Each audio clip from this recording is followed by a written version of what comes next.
La France n'aime pas ses accents. L'actu des régions, dimanche 3 février 2013.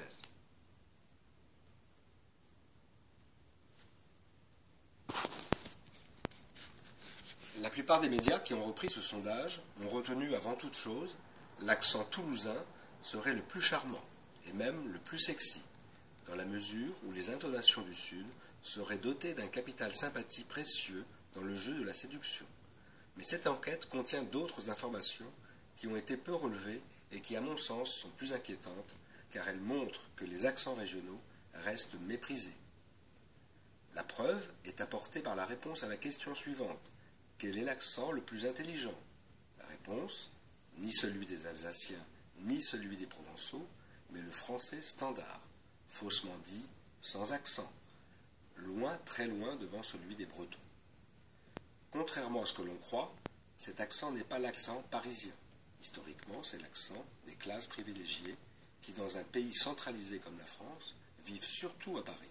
C'est très différent, car ces classes sociales ont toujours veillé à se distinguer du peuple. C'était vrai hier vis-à-vis du parler des titis parisiens ou des titis parigots, c'est tout aussi vrai aujourd'hui avec les intonations des jeunes de banlieue. C'est cet accent qui domine le cinéma et le théâtre. Phèdre n'est jamais joué avec l'accent marseillais. C'est cet accent qui domine dans les médias audiovisuels pour les rubriques dites sérieuses comme la politique ou l'international. À de rares exceptions près, les journalistes à l'accent du Sud-Ouest sont cantonnés à la météo ou au rugby.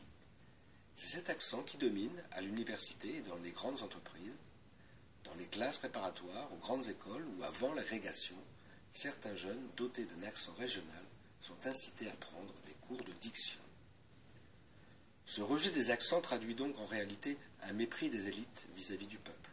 De tout temps, les notables provinciaux ont compris que pour réussir, il leur fallait singer les manières et le langage des dominants. Ce mouvement a aujourd'hui gagné l'ensemble des classes moyennes. Bien des parents corrigent l'accent de leurs enfants dans l'espoir de favoriser leur réussite sociale.